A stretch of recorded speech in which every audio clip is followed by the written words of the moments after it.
from the conversation on security, we now move on to one of the hottest markets in all of Asia, which is the neo-banking market, and particularly the Indian market has the maximum number of new neobanks that have come into play over the last maybe 4 or 5 years.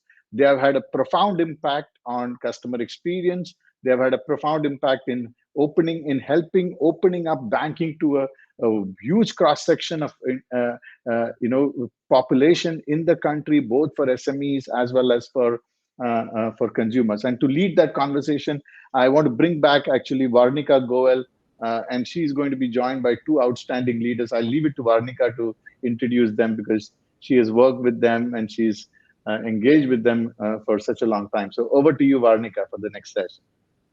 Thank you, Manoj. And certainly, we saved the best for the last. And one of my favorite topics, it has been the talk of the town for a few years and it will continue to be. And neobanks have been disrupting the way the organization of products, services, as well as innovation is happening. And India stands at the hub of it with the maximum number of neobanks. And I have two very esteemed leaders joining me today, both of whom I've been speaking to for quite a few months now. And we keep debating about this topic about the future of neobanks. So please welcome Gaurav Goel, Group President and National Head of Yes Bank. Along with him, Vaibhav Joshi, co-founder and CEO of EasyPay. Thank you so much for joining in today. Um, I think, as Manoj rightly said, and in the previous session, James also mentioned, right, building security and credibility and loyalty for customers has been a very important and integral part in the BFS industry for quite a few years. And one of the things when neobanks came into the market was whether they'll be able to build that trust because they're completely virtual in nature. But they have created a remarkable presence. And that brings me to my first question to the both of you. How do you think that these neobanks have maintained that level of differentiation and been a strong competitor as well as a cooperative? So, introducing the concept of cooperation with the incumbents. Would like to take it, Vaibhav? Vaibhav, you're on mute. Yeah, Gaurav, you want to take it? You want me to take it? Yeah, so I may start. So thanks, Varnika. Thank you. And neo banking is something which is very close to my heart also. And I generally feel there is a requirement. Somebody need to bring in that competition, and which would require the incumbents to move, bring in more technology intervention in their offerings. But yes, so if I say what has happened till now, yes, India has now a lot of more than 30 neobanks are there in B2B, B2C space, and now I could further see that there is a vertical, niche segments they are picking up and developing those neo banking solution around those ecosystems. I could see neo banking developing in logistics space, maybe a neo banking developing catering to uh, even legal fraternity. So a lot of developments happening in the new banking space, and I could see the user experience definitely is improving, and the offerings they are bringing through the technology intervention are definitely bringing that efficiency is there, which they are bringing to the table, and because of that, the cost and the client acquisition cost, the cost of distribution and delivery of the services has drastically is coming down. So one, while the user journeys have improved, but and second, what they have helped is they have awakened the dinosaurs and they have made them think to adopt technology, adopt new solutions. Maybe the banking industry in India was never thinking of the cloud solutions, but now since because of these challenger banks, I would say the incumbents have also started thinking, adopting technology, and a lot of banks now have moved to cloud, or are they are moving many of their important services to the cloud. And so, one, the challenger banks have definitely brought in new solutions and brought efficiency to the whole distribution.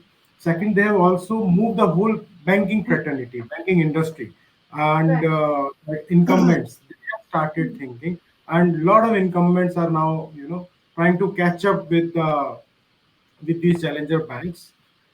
This is how what I see in the industry happening as of now, while still early days. And but yes, these banks, challenger banks, are contributing on the both sides. So let me take a dig at that one, Varnika. Yeah. What I feel is, the word neobank is extremely hyped word. And I say True. extremely hyped because I see a lot of fintechs actually projecting or portraying themselves as neobanks in their pursuit of certain goal. Let's not talk about those goals. But the textbook definition of neobank, and having been a banker myself, I can tell you the textbook definition of neobank is a digital only bank. Now let us understand what is it that a bank does. Okay, a bank does banking. So a Yeah. neo banking would essentially hence mean digital only banking. Right. Okay. Now, since we are talking about the Indian context over here, India doesn't have regulations that can actually license a neobank. Hence, any incumbent who wishes to do neobanking in India has to actually ride on a licensed banking entity in the country. True.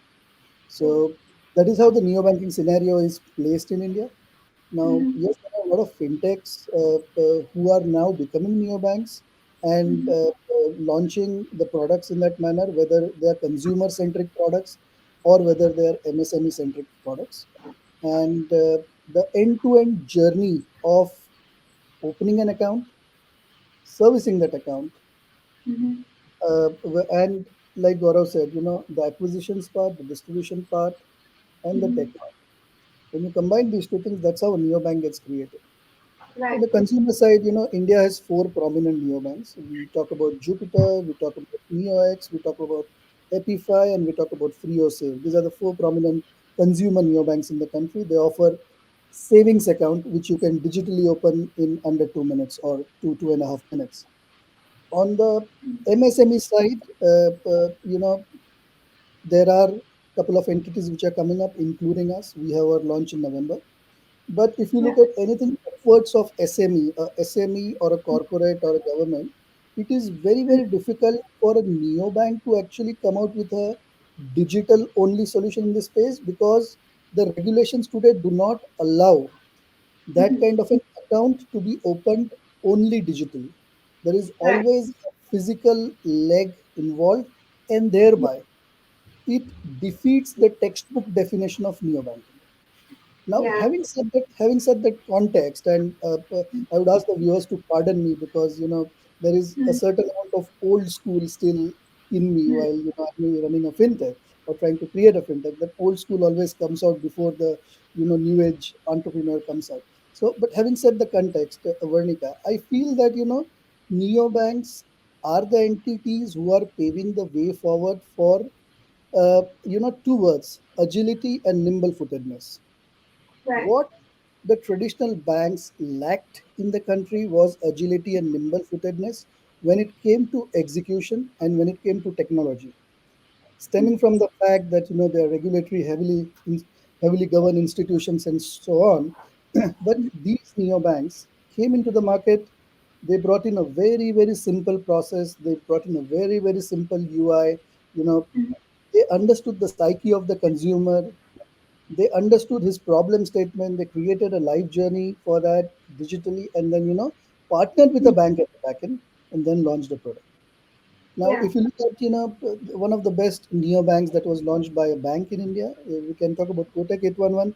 It has been a Right. stupendous success in the country, Yeah. and now other private banks are catching up.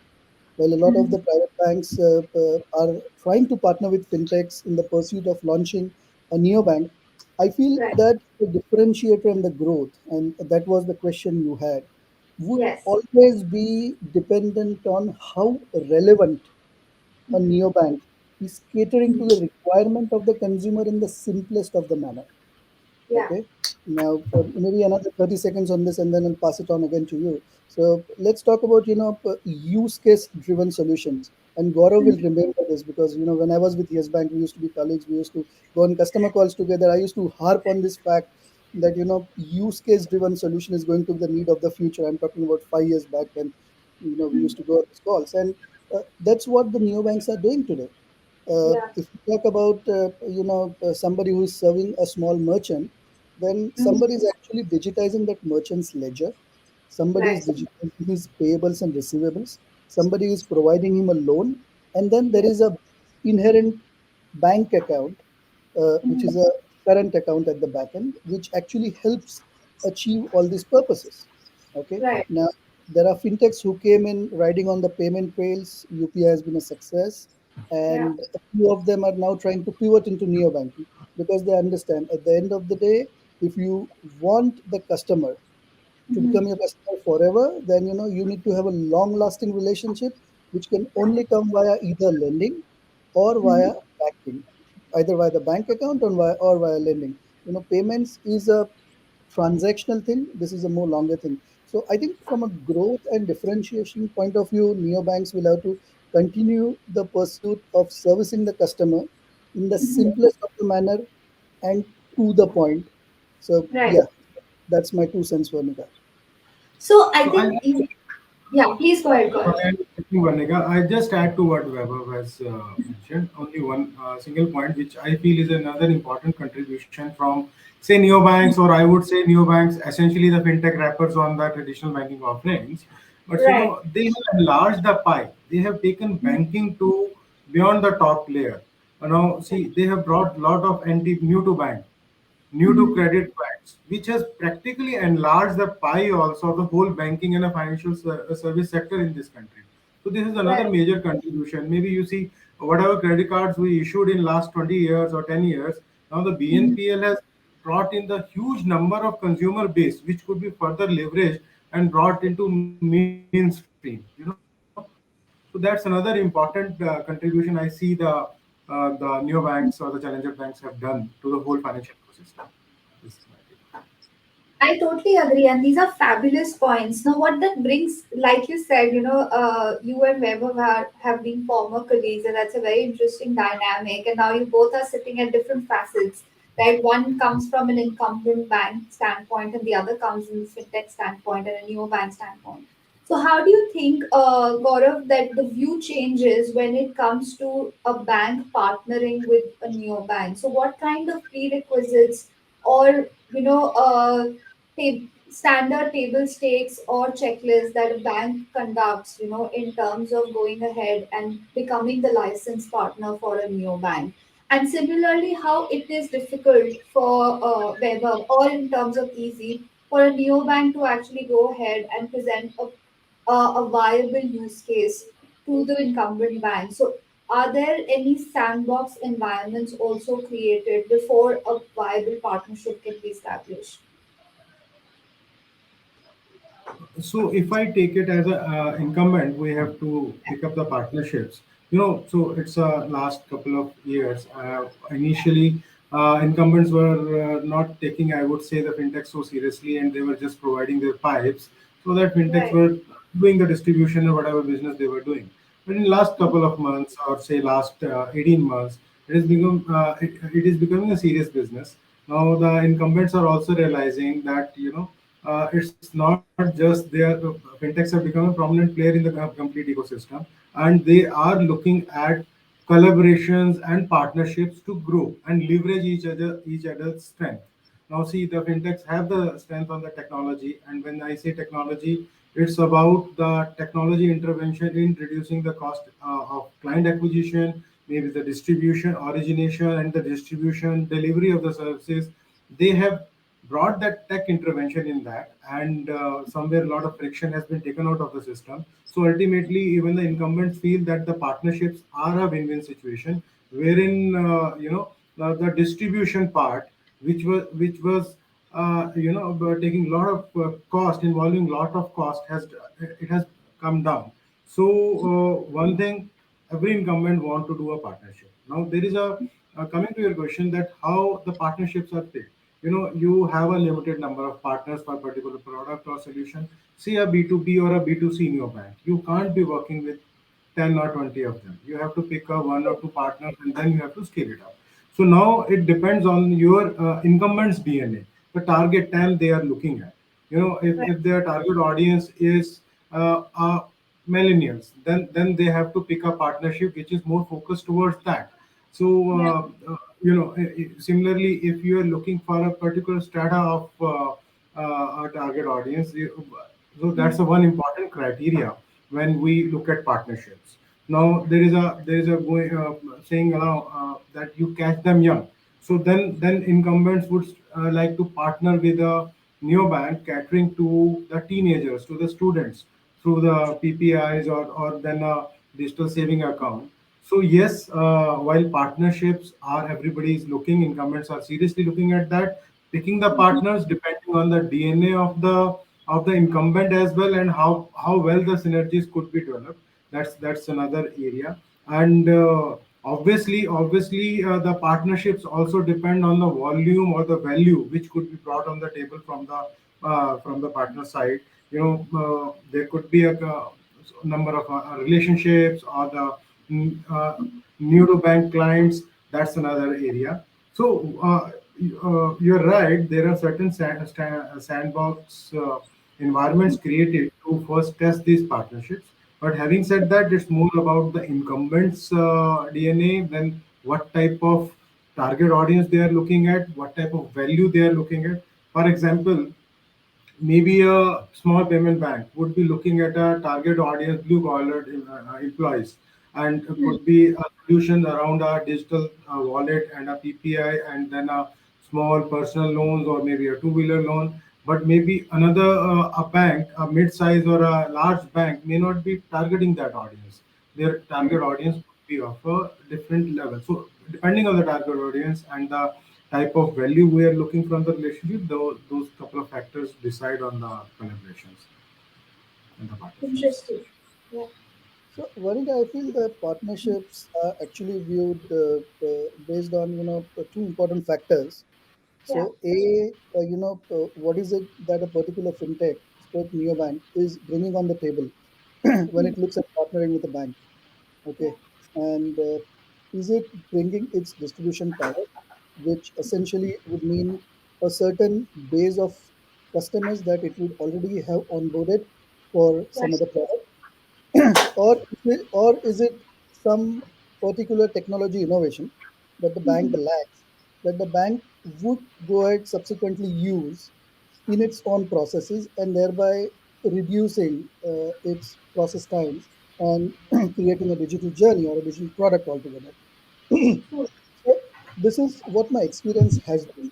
It finally boils down to these two. So as Easy Pay, when we approach a particular bank from a Hmm. partnership perspective to so that we can ride on their banking license and become an extended front end neo banking platform. Yeah. Essentially, the discussions circle around the fact that what is my distribution scale, what kind of consumer can I bring onto the banking platform, because at the end of the day, banks are finally interested in new CASA acquisition or new book creation, asset book creation. These are the two bottom lines that the bank is interested in. Okay, we like to say it in India, in banking fraternity, what is the float that is getting generated, and the Hmm. float actually defines how that account is going to be classified, filtered, so on and so forth. True. But why it is essential for banks to actually also look at these partnerships, and barring a few banks, I mean, we started digital banking in Yes Bank in 2015, and Yes Bank was at the forefront of doing all these partnerships. So 2015 to 2020, I think we would have worked with 70% of the fintech ecosystem in the country, more if not less. But barring a few banks, most of these banks have woken up quite late to Hmm. the fact that they also need to partner with fintechs. And Yeah. now with the regulator bringing in, so our regulator is extremely smart. Our regulator is extremely hand in glove with the market, hand in glove with the industry. Recently, the regulator came out with a regulation, where it said that any inactive cards, credit cards, which are inactive for 12 months, banks will have Yeah. to send out a 1 month notice and they will have to, close down the cards. Okay, so Recently, I was reading the news this morning, and last month saw a decline of 27 lakhs. That's close to 2.7 million credit card declined in India month on month. And I was like surprised that see, now the regulator is trying to bring in these things. What is it that the banks are going to do to make sure that those inactive card holders become active again? They are able to reactivate it. The job becomes extremely simple if you have a neobank which is interfacing with the with the customer, who is, Right. because the neobank's PNL depends on that particular aspect. Okay, for a bank, the spread of products is by and large quite a lot. There is liabilities, there is assets, there is payments, there is wealth, there is TPP, Hmm. insurance, so on and so forth. When it comes to neobanks generally go with one product, and then Yeah. eventually they get into the upsell cross sell mode. So True. in this, just looking at this credit card scenario, I think the credit card neobanks in the country in India Hmm. are going to get a big this thing, because this is going to be a push for them, because these are those customers, they are in a better position to reactivate these customers, engage with them, and make sure they transact more as compared to traditional banks.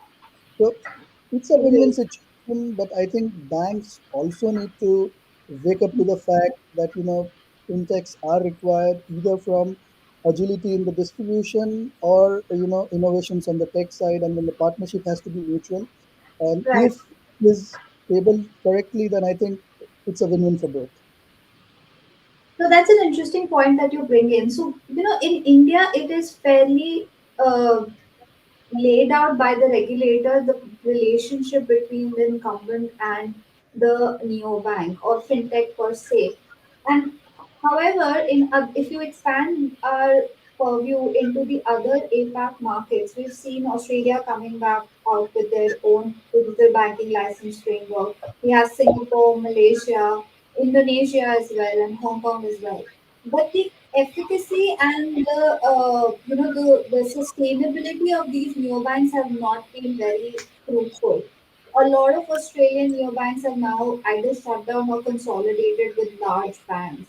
Whereas we also see that Singapore banks operate like technology-led banks, right? They primarily operate like digital-only banks, and they're doing everything in their capacity, whether it's their digital banking app, the BNPL proposition, establishing ecosystems like neobanks.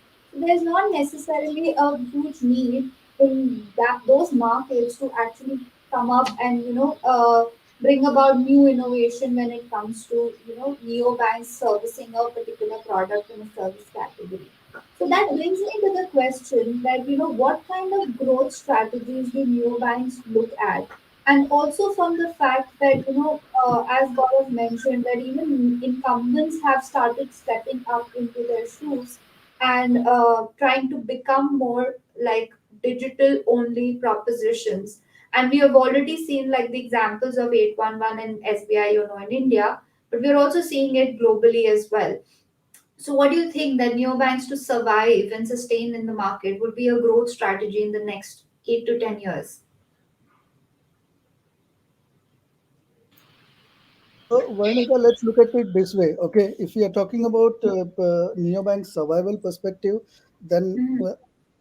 till they reach the stage of survival, they have to first reach into the bracket of becoming successful. Okay, Right. yes, I to the point that India as a country don't have regulations when it comes to regulating neobanks, and Mhm. by far our Western counterparts and Eastern counterparts do have regulations, and neobanks are licensed. But Yeah. then let us also understand that why are these regulations really needed? Okay, the Mhm. regulations are needed only so that the neobank is actually in a better position to balance its books. It essentially is to make sure that the cost of funds come down drastically as compared to what it would be, Right. and then eventually they are able to get a better profit margin. Okay, uh, India is way ahead of a lot of the countries when it comes to digital banking. Yeah. So much so we are now exporting our products globally. And Yeah. with that background, what happens is Indian consumer is also very much evolved when it comes to banking. Okay, Right. and that is why even today 80% of our transactions, UPI transactions, actually Mm-hmm. are from tier 2 and below. I don't know if you are aware of the stats, but 80% of UPI transactions are tier 2 and below. Okay, so I personally feel that in India, the type of geographical coverage that we have, the type of population that we have, the type of variety of consumers that are there, I don't Mm-hmm. think we're facing the same problem that some of these countries that you mentioned have been facing on the profitability perspective. Right. Yes, profitability is important. Okay, Mm-hmm. but what happens is, when see, the Indian consumer, he thinks so. Let's put it this way: if I was to say a Western consumer would think from an IQ perspective, the Indian consumer would think first from an EQ perspective. Indians generally are more emotional people. We think Right. more from heart than from mind.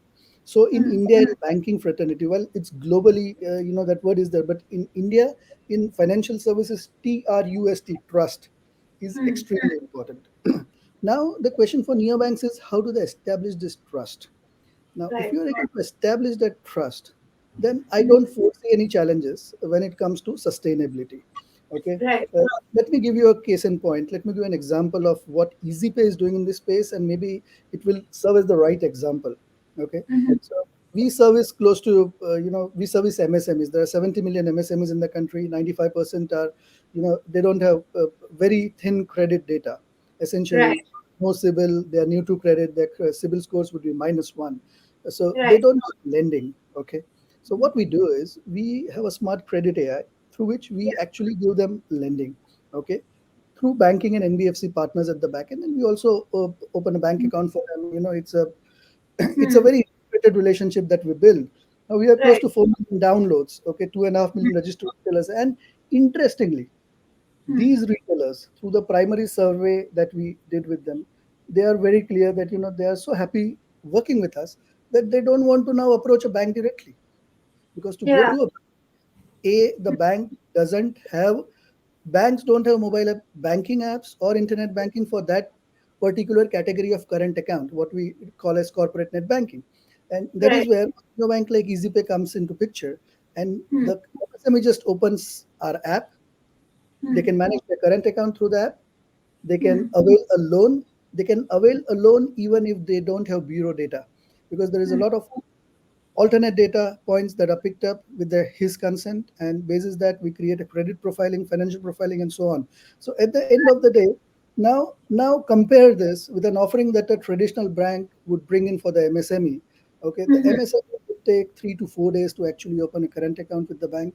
In our case, the current account gets open in 10 minutes. Okay, Right. the Yeah. moment he opens a current account, basis his cash flow, I actually push pre-approved loans to him. Now Yeah.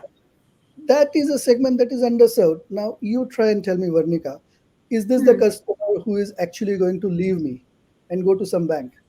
And the profitability response is by then there itself. Look at a Right. different point. Okay, we launched NeoX when during my days at Mm-hmm. Equitas, and we crossed 1 million consumers in first 9 months. We crossed close to Yeah. 1.7 million consumers in 15 months. And Yes. there again, the question came in, in all the reviews we used to discuss profitability. Okay. Mm-hmm. Now, that neobank, the consumer neobank, was actually focused on millennials. Now, Right. millennials in India have access to a plethora of banks. Okay. Mm-hmm. You go to, all the well-to-do suburbs in the country, and you will find a complex full of banks. There are 15 banks in the same complex. Yeah. So millennials have access to that. They have access to these fancy mobile banking apps, and all the fancy features that people like Gaurav are trying to bring in, targeting the customers. But at the end of the day, what is it that the millennial wants? A millennial Yeah. wants a different experience. So when that 10 seconds NeoX ad came during the World Cup and IPL, the Mm-hmm. millennial felt slightly different. He downloaded it, he saw the experience was fantastic, and there now, though the millennial may have a 811 account, though he may have a Yes Bank account, that Yeah. same app allowed him to split his bills. The same app True. allowed him to do a lot of things. And I keep on giving this example every time, but I'm going to, at the cost of sounding like a broken horn, give this example. A very interesting feature that NeoX had was that, if you're spending something, If say we are having pizza, the three of us, and I pay 1,500 rupees for the pizza, okay, Hmm. so generally a guilt comes in that hey, I've spent so much. It gives Hmm. me a Tinder kind of a right swipe right, Hmm. the mutual fund of 150 rupees, 10% of that. I just swipe right and the mutual fund is booked. So my guilt feeling actually goes away. Hey, I have also saved. Right. Okay. You And playing on the emotional quotient here. absolutely, absolutely. And the experience, he says, hey, Yeah. so what if I treated Varnika and Gaurav to pizza, I also made Hmm. a mutual fund investment of 150 rupees. And that's not Right. bad because the experience part of it, the emotion part of it, everything is clubbed into that. Okay. So Got I, it. I think also, sorry, 10 more, 20 more seconds on this point. Hmm. Data is extremely important, and how you use this data to Hmm. provide personalized, customized offerings is also key. We That's introduced a yeah.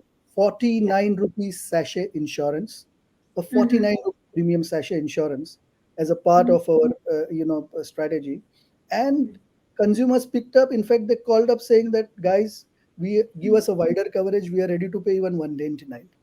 Okay, and we Right. created the product 49, 99, Mm. 149, 199. So That's it actually very brain fiery for Indian customers, I would say, because this essentially fires up their emotional aspect and customer experience, which they haven't gotten in the past, becomes a key integral factor for success, right? I So think, imagine yeah, this: your mobile banking app is open, okay, on your hand, and then right. you have a peeping tom right next to you is trying to check what is your balance. You realize Mm. that what you do is you just swipe your hand like this in front of the Yeah, camera, and the balance goes away. yeah. There is some smiley coming up, and the Mhm. moment the peeping tom goes out, you anti-clockwise swipe your hand, and the balance Mhm. comes up. This is a Right. live feature in NeoX. It's the consumer neobank in India. Look at Yeah. that experience and compare it to the experience of the other traditional banking apps that you have. True. True. No, phenomenal, phenomenal. I think Gaurav has some thoughts, and I think we have to wrap up because we've crossed our time. But it's such an interesting topic to discuss, and I'm always super excited. But let's hear from Gaurav, and then we can have a quick wrap up before we close the event. Yeah. So thank you, Vanika. So again, every business has to be sustainable and a profitable business, and Yeah. the same goes for the new banks and the challenger banks. They have to create the bottom lines. So and our my experience says that a lot of reports says 400 neobanks in globally and 5% have just broken even, and many are shutting down the businesses. So having said that, yes, there are limited streams of revenue for the neobanks or the challenger banks. First, they thought that saving solutions could create a revenue stream for them, which could be a sharing of revenue on the CASA generated. Then even a couple of banks started thinking about doing a lending, balance Yeah. sheet based solution again to create a revenue stream. But since we have paucity of time, I would just put two three things around it.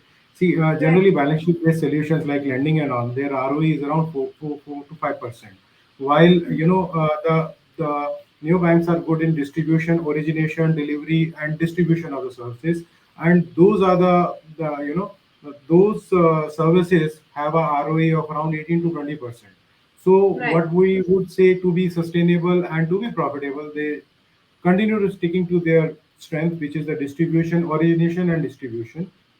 Best Right. way would be becoming a platform or wherein they provide all the financial and other services, lifestyle solutions for their Mhm. consumer, maybe a travel which just get embedded in the whole journey, maybe a travel solution or leisure travel or a healthcare solution also or a education solution. So the platforms, one, focusing on the platform, becoming a distributor or originator and distributor of the services, and then embedding whole lot of services beyond financial solutions on Mhm. those platforms. While incumbents are also doing that, if you study around globally, that they are providing Yeah. the property search solution on their platform or travel solutions. But yes, for Right. the neobanks, it has to be a distribution and origination and embedding whole lot of solutions and the value-added services, which Vaibhav has highlighted. Fantastic work there. And these value-added services, which the incumbents are not providing, can create a stickiness for the consumers to be on the platform. Third True. thing I would say would be the hyper personalized lifestyle based solution. It's now the game is about providing the hyper personalized solutions that the fintechs using the technology intervention they can provide. And finally, to future proof their businesses, again I would say they have to reduce the dependency on the financial intermediation, maybe on the say providing the facilitating for the loans and all, because it again they have these type of solutions have less ROI, and True. maybe focusing more on the value added services wherein the ROIs are more and it's a sustainable revenue stream. So I'll quickly wrap up around these two three points. I think that's great. These are fabulous points. And I think what this has become actually the theme that we have seen throughout the summit as well. You know, when we talk about partnerships, we've spoken about ecosystems, we've spoken about how banks are delivering, uh, shared experiences and more integrated experiences. And thank you so much, Gaurav and Vaibhav, for these incredible insights. It was fabulous again to have you both, and we will talk more about this subject because, again, neobanks are here to stay. So, I'll bring back Manoj for his closing remarks, and I would like to thank everybody joining in today for the Bank of Tomorrow Summit. It was a delightful experience for us to have you all here.